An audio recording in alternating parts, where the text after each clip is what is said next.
द्वन्द्व पीडितलाई परिचय पत्र उपलब्ध गराउने मन्त्री परिषदको निर्णय। सत्य निरूपण तथा मेलमिलाप आयोगको पदावधि थप गर्ने। नेपालमा आजदेखि कोरोना विरुद्धको खोप अभियान सुरु। अबको 3 महिनाभित्र सबै नेपालीले निशुल्क कोरोनाको खोप पाउने प्रधानमन्त्री ओलीको दाबी। चीनमा कोरोना भाइरसका नयाँ संक्रमितहरू प्रतिदिन बढ्दै। अमेरिकाले थप 20 करोड डोज खोप खरिद गर्ने। र एपीएफ क्लब प्रधानमन्त्री कप पुरुष राष्ट्रिय क्रिकेट प्रतियोगिताको फाइनलमा प्रवेश।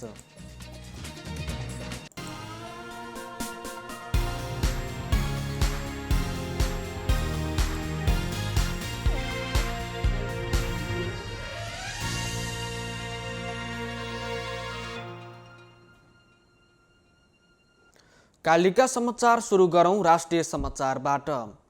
सरकारले लोकतान्त्रिक परिवर्तनको लागि भएका सबै आन्दोलनमा जीवन उत्सर्ग गर्ने सहितका परिवार, बेपत्ता पारिएका व्यक्तिको परिवार लगायतलाई सम्मान एवं परिचय पत्र उपलब्ध गराउन प्रस्ताव पेश गर्ने गरी समिति गठन गरेको छ। मन्त्री परिषदको माघ 11 गते आइतबार बसेको बैठकले परराष्ट्र मन्त्री प्रदीप कुमार गेवालीको संयोजकत्वमा खानेपानी मन्त्री मणिचन्द्र थापा र भूमि व्यवस्था सहकारी तथा गरिबी निवारण मन्त्री शिवमाया तुम्बा हाङफे सदस्य रहनुभएको समिति गठन गरेको हो। समितिले नेपालमा अग्रगामी लोकतान्त्रिक परिवर्तनको लागि भएका सबै जनआन्दोलन र सशस्त्र सङ्घर्षका क्रममा जीवन उत्सर्ग गर्ने सहितका परिवार, बेपत्ता पारिएका व्यक्तिको परिवार, लोकतन्त्रका योद्धा, द्वन्द्व पीडित र विस्थापित अपाङ्गता भएका व्यक्ति, घाइते तथा पीडितको अभिलेख सङ्कलन गर्ने गरी समिति गठन गरेको हो। यस्तै बैठकले वैज्ञानिक वन व्यवस्थापन कार्यविधि 2071 खारेज गर्ने निर्णय गरेको छ।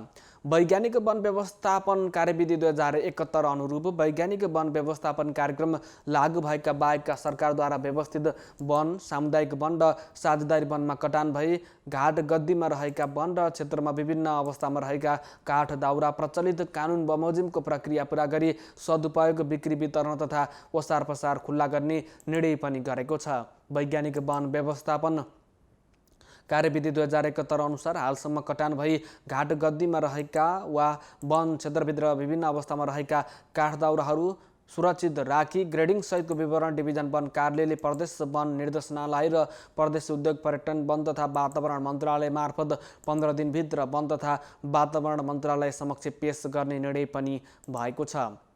वाङ्मय शताब्दी पुरुष डाक्टर सत्यमोहन जोशी र राष्ट्रकवि डाक्टर माधव प्रसाद घिमिरेको तस्बिर अङ्कित छपाई भई आएको हुलाक टिकट प्रकाशन गर्ने स्वीकृति दिने निर्णय पनि मन्त्री परिषदको बैठकले गरेको छ।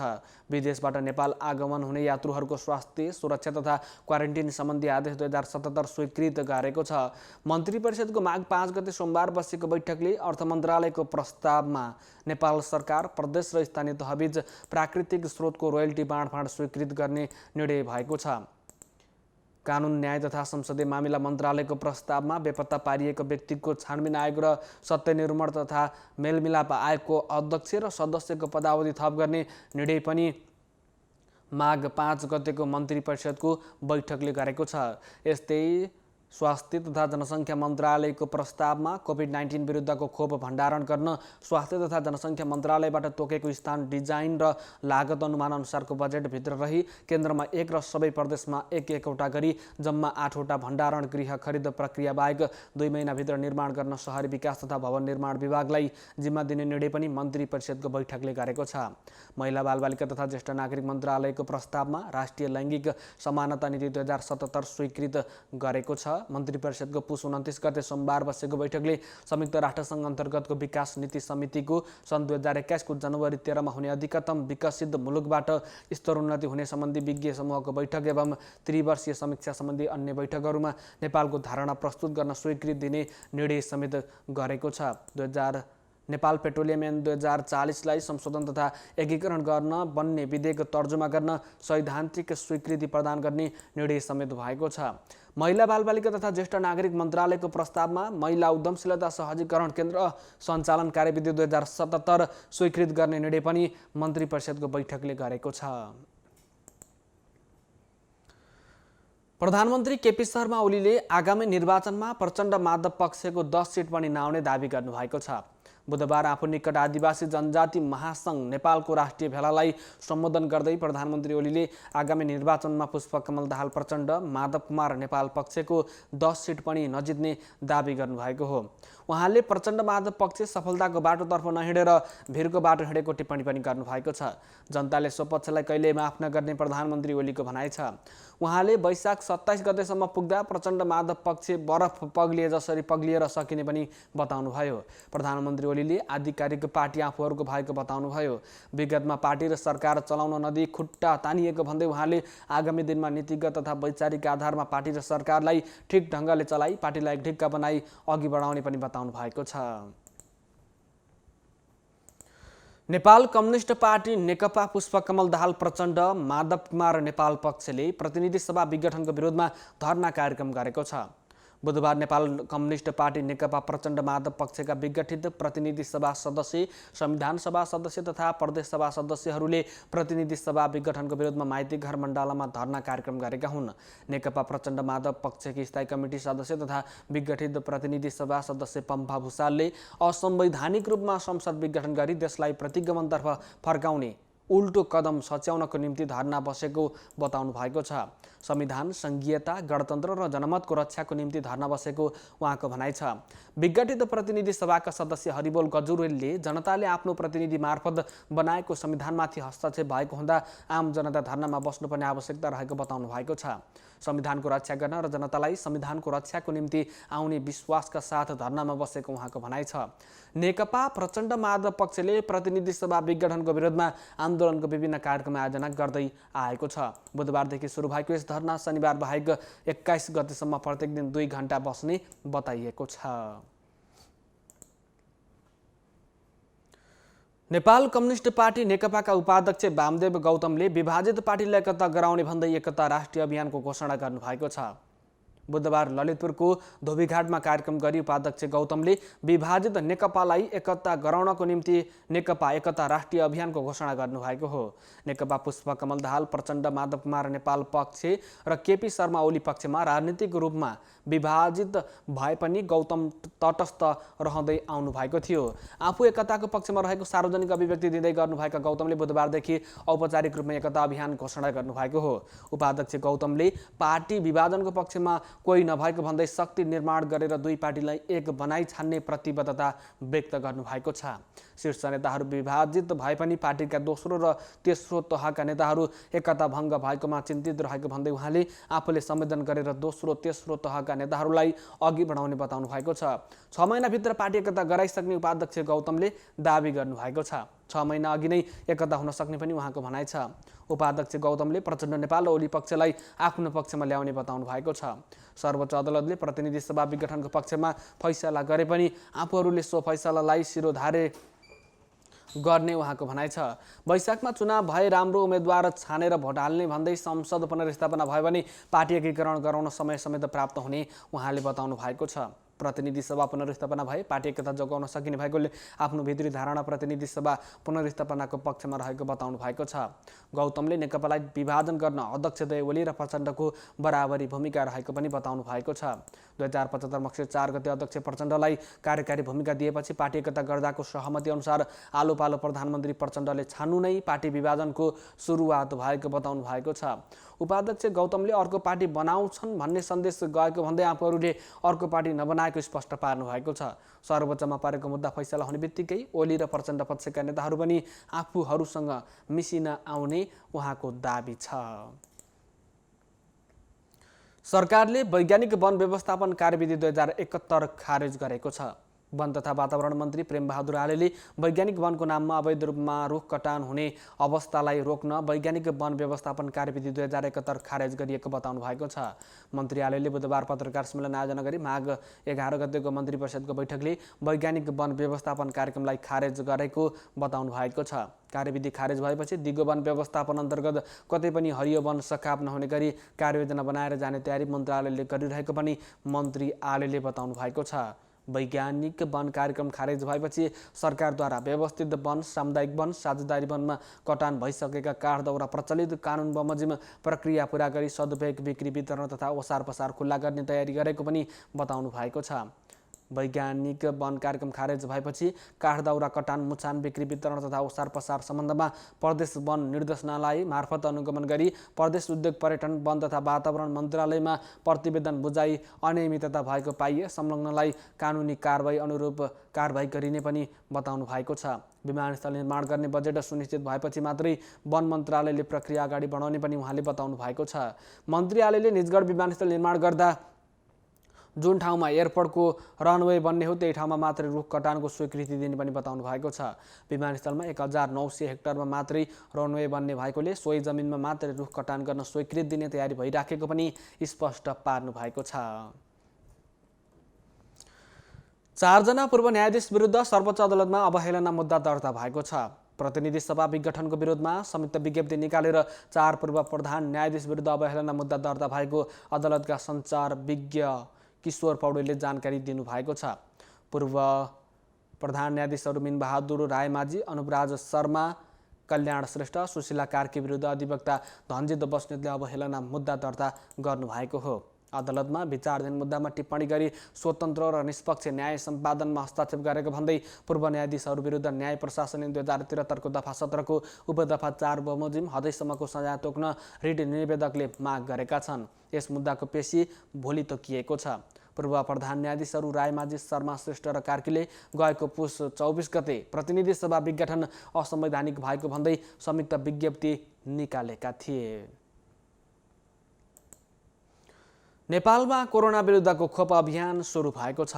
काठमाडौँ उपत्यकामा 17वटा सहित देशभर 120 केन्द्रबाट खोप अभियान सुरु भएको स्वास्थ्य तथा जनसङ्ख्या मन्त्रालयले जनाएको छ। प्रधानमन्त्री केपी शर्मा ओलीले खोप अभियानको शुभारम्भ गर्नुभएको हो। पहिलो खोप शुक्रराज टपिकल तथा सरुवा रोग अस्पताल टेकुमा अस्पतालका निर्देशक डाक्टर सागर राज भण्डारीले लगाउनु भएको छ।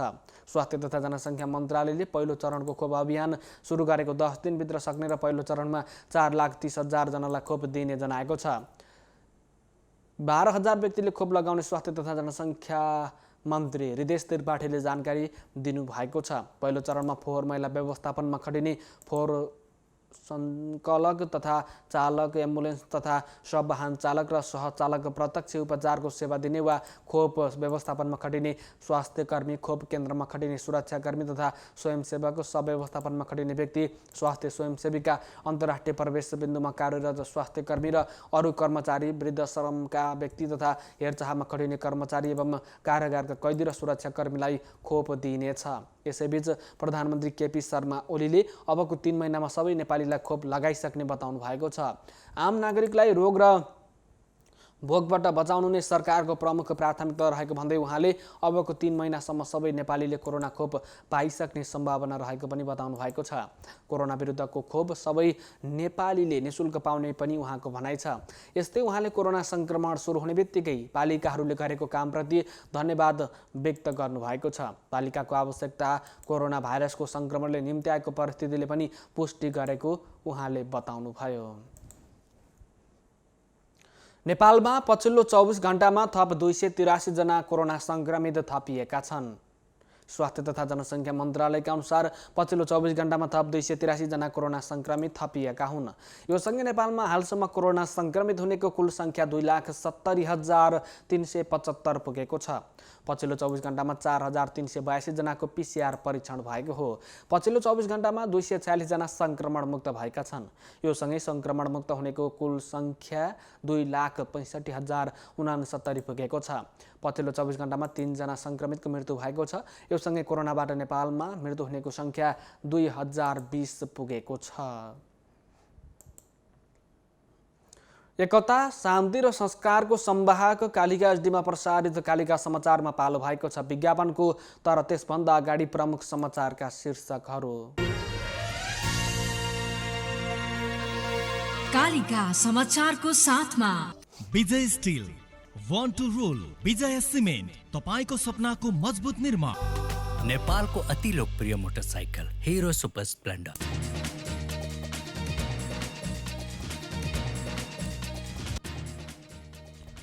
द्वन्द्व पीडितलाई परिचय पत्र उपलब्ध गराउने मन्त्री परिषदको निर्णय। सत्य निरूपण तथा मेलमिलाप आयोगको पदावधि थप गर्ने। नेपालमा आजदेखि कोरोना विरुद्धको खोप अभियान सुरु। अबको 3 महिनाभित्र सबै नेपालीले निशुल्क कोरोनाको खोप पाउने प्रधानमन्त्री ओलीको दाबी। चीनमा कोरोना भाइरसका नयाँ सङ्क्रमितहरू प्रतिदिन बढ्दै। अमेरिकाले थप 20 करोड डोज खोप खरिद गर्ने। र एपिएफ क्लब प्रधानमन्त्री कप पुरुष राष्ट्रिय क्रिकेट प्रतियोगिताको फाइनलमा प्रवेश।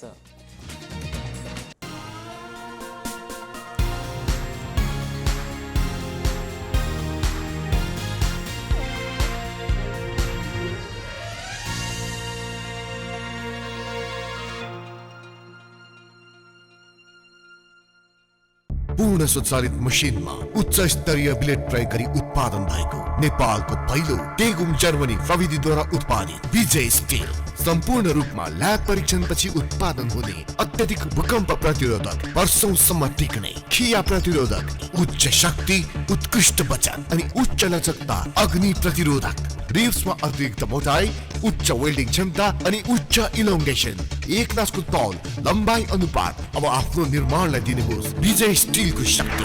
विजय steel FE 500, FE 500D। Vijay steel, born to rule. मेरो हिरो सुपर स्प्लेन्डर। मेरो हिरो कति प्यारो, अरू पनि होला राम्रो, तर पनि मेरै हिरो प्यारो। पहाडेर ओहो तर कति सुन्दर हाम्रो, बाधा भने कति हो, त्यसैले हिरो सुपर स्प्लेन्डर नै प्यारो। घाम लागे हुन्छ धुलो, पानी परे हिलो मैलो, त्यसैले त हिरो सुपर स्प्लेन्डर नै प्यारो। सबैलाई सुहाउँदो सुपर स्प्लेन्डर नै प्यारो। नेपालको अति लोकप्रिय मोटरसाइकल हिरो सुपर स्प्लेन्डर।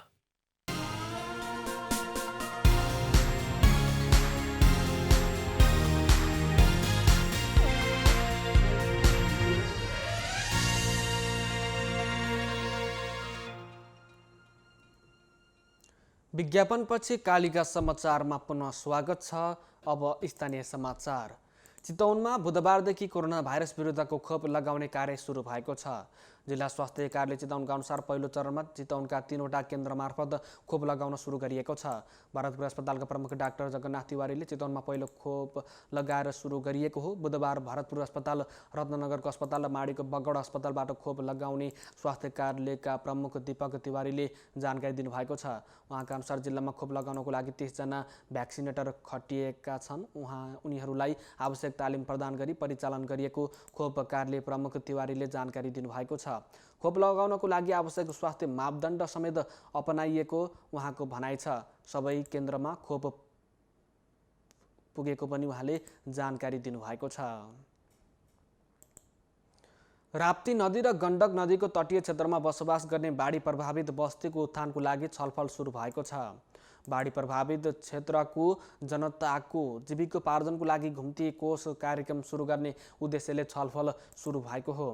भरतपुरमा एक कार्यक्रमको बीच आयोजक मेड नेपालले लुथन ओल्ड फेडरेसनको सहकार्यमा बाढी प्रभावित बस्तीको उत्थानको लागि घुम्ती कोष र सामुदायिक विपद व्यवस्थापन मञ्च गठनको अभ्यास सुरु भएको हो। साथै बाढी पहिरो जस्ता विपदको पूर्व सूचना प्रणालीको विकास हुनुपर्ने वक्ताहरूले बताएका छन्। विपदको पूर्व सूचनाको कारण जनधनको क्षति न्यूनीकरण गर्न सकिने इको नेपालका अध्यक्ष रामचन्द्र नेउपानेले बताउनु भएको छ। समुदायमा आधारित पूर्व सूचना प्रणालीले विपदका कारण क्षति न्यूनीकरणमा महत्त्वपूर्ण भूमिका खेल्ने उहाँको भनाइरहेको छ। माथिल्लो तटीय क्षेत्रमा समुदायले विपदको पूर्व सूचना तल्लो तटीय क्षेत्रका समुदायलाई प्रदान गर्नु नै समुदायमा आधारित पूर्व सूचना प्रणाली हो। विपदबाट जोगिन र पूर्व तयारी गर्न सूचना विकास प्रणालीको उचित प्रयोग महत्त्वपूर्ण रहेको मेड नेपालका कार्यकारी निर्देशक मिन्डाज भण्डारीले बताउनु भएको छ। उहाँका अनुसार मेड नेपालले खैरहनी नगरपालिका र भरतपुर महानगरपालिका 28 मेगौलीमा विपद व्यवस्थापन र पुनर्स्थापनाको काम गरिरहेको छ। कार्यक्रममा दक्षिण एसियाली अन्तर्देशीय बाढी उत्थान परियोजना अन्तर्गत सञ्चालित कार्यक्रममा नेपाल, भारत र बङ्गलादेशका बाढी प्रभावित क्षेत्रमा सूचना र अनुभव आदान प्रदान गर्नुपर्ने समेत चर्चा गरिएको थियो। नेपालमा कोशी जलाधार क्षेत्र, नारायणी गण्डक जलाधार क्षेत्रमा वर्षेनै बाढी आउने गरेको छ। विशेष गरी राप्ती तटीय क्षेत्र र नारायणी तटीय क्षेत्रका त्रिवेणी सुस्ता लगायतका क्षेत्र वर्षेनै उच्च बाढी आउने क्षेत्र हुन्। कृषि गणनाको लागि तथ्याङ्क कार्यालय चितवनले तयारी सुरु गरेको छ। चितवनका प्रमुख तथ्याङ्क अधिकृत यज्ञमूर्ति भण्डारीले कृषि गणनालाई सहज बनाउन पाइलट गणनाको लागि 2 जना खटिएको बताउनु भएको छ। पाइलट कृषि गणना पुस 25 गतेदेखि भइरहेको छ। माघ 25 गतेसम्म पाइलट गणना हुनेछ। भरतपुरको 25 र राप्तीको 6 नम्बर वडामा पाइलट गणना जारी रहेको छ। यसैबीच तराई र पहाडमा आगामी 2078 पुसदेखि र हिमाली क्षेत्रमा 69 वैशाखदेखि 3 महिना राष्ट्रिय कृषि गणना हुँदैछ। उहाँका अनुसार हरेक स्थानीय तह अनुसारको कृषि सम्बन्धी विवरण उपलब्ध गराइने बताउनुभयो। देशभरबाट 3,50,000 कृषक परिवारबाट प्रत्यक्ष अन्तर्वार्ता गरी तथ्याङ्क सङ्कलन गरिनेछ। देशभरबाट करिब 25 लाख कृषक परिवारको सूचीकरण हुने जनाइएको छ। कागजी प्रश्नावली र ट्याब्लेट बेसबाट तथ्याङ्क सङ्कलन गरिने उहाँले बताउनुभयो। उहाँका अनुसार हिमाल र पहाडमा कम्तीमा 4 आना र तराईमा कम्तीमा 8 दूर क्षेत्रफलमा बाली लगाएको कम्तीमा 1 गाई भैँसी जस्ता ठुला चौपाया पालेको कम्तीमा 5 वटा भेडा बाख्रा जस्ता साना चौपाया पालेका कम्तीमा 20 वटा पाल्तु पंक्षी कुखुरा हाँस आदि पालेको भएमा गणनामा समावेश हुनेछ। प्रमुख जिल्ला अधिकारीको संयोजकत्वमा जिल्ला कृषि गणना समन्वय समिति गठन भए लगतै कामलाई तीव्रता दिइनेछ। कृषि बीमा, सरकारी अनुदान, जलवायु परिवर्तनले गरेको प्रभाव, विष आदिको प्रकार, कृषि वनको अभ्यास, सरकारी सेवामा कृषकको पहुँच लगायतका सूचनाहरू सङ्कलन हुने अपेक्षा लिएको छ। कालिका समाचारमा अब अन्तर्राष्ट्रिय समाचार। चीनमा कोरोना भाइरसका नयाँ सङ्क्रमितहरू प्रत्येक दिन जसो भेटिन थालेको त्यहाँका स्वास्थ्य अधिकारीहरूले जनाएका छन्। सुरुमा कोरोना भाइरस सङ्क्रमण चीनको वुहान सहरबाट नै निस्किएको बताइएको थियो। गत वर्षको डिसेम्बरमा यो भाइरस भेटिएको हो। यसरी वुहानबाट देखिएको यो भाइरस संसारका देशहरूमा पनि पुगिसकेको छ र ती देशमा अहिले पनि सङ्क्रमित हुने क्रम जारी रहेको समाचारहरू आइरहेका छन्। तर चीनले भने 6 महिनाभन्दा अघि नै यहाँ यो भाइरस नियन्त्रणमा लिएको जनाएको थियो। तर पछिल्लो दिनहरूमा भने त्यहाँ फेरि त्यसका सङ्क्रमितहरू देखिन थालेको चीन सरकारले जनाएको छ।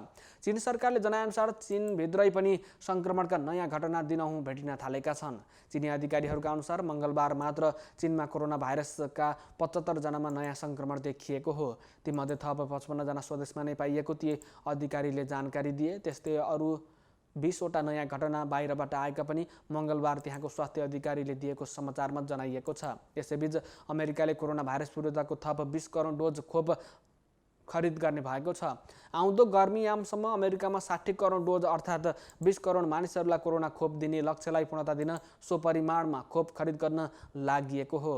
20 करोड खोपमध्ये 10 करोड डोज खोप फाइजर र बायोएनटेक तथा बाँकी 10 करोड मोडर्ना कम्पनीबाट खरिद गर्ने जनाइएको छ। अमेरिकी राष्ट्रपति जो बाइडेनले गर्मीयामसम्म अधिकांश अमेरिकी नागरिकलाई खोप लगाउन पर्याप्त हुने गरी खोप खरिद गर्न लागिएको बताउनु भएको छ। कालिका समाचारमा अब खेल समाचार।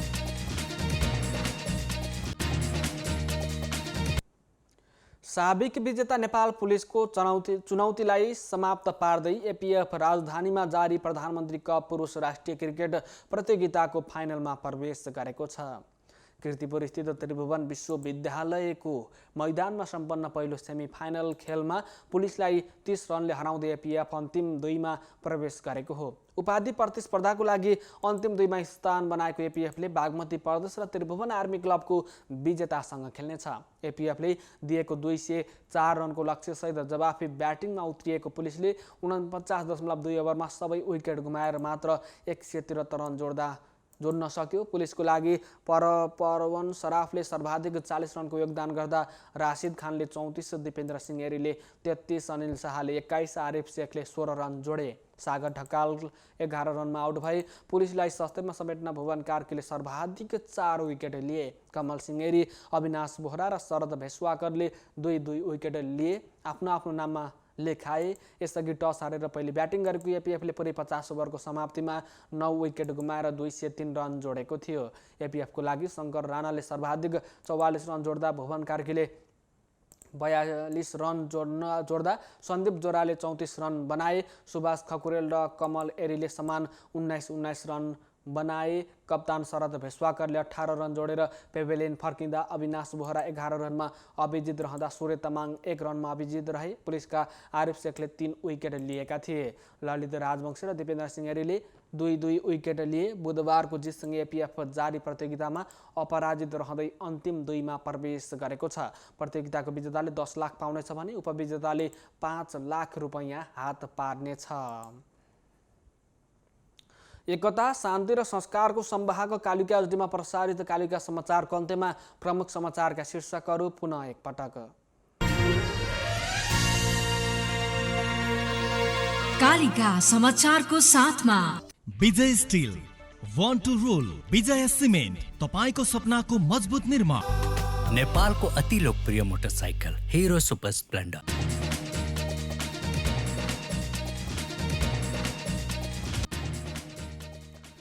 द्वन्द्व पीडितलाई परिचय पत्र उपलब्ध गराउने मन्त्री परिषदको निर्णय। सत्यनिरूपण तथा मेलमिलाप आयोगको पदावधि थप हुने। नेपालमा आजदेखि कोरोना विरुद्धको खोप अभियान सुरु। अबको 3 महिनाभित्र सबै नेपालीले निःशुल्क कोरोना खोप पाउने प्रधानमन्त्री ओलीको दाबी। चीनमा कोरोना भाइरसका नयाँ संक्रमितहरू प्रतिदिन बढ्दै। अमेरिकाले थप 20 करोड डोज खोप खरिद गर्ने। र एपिएफ क्लब प्रधानमन्त्री कप पुरुष राष्ट्रिय क्रिकेट प्रतियोगिताको फाइनलमा प्रवेश।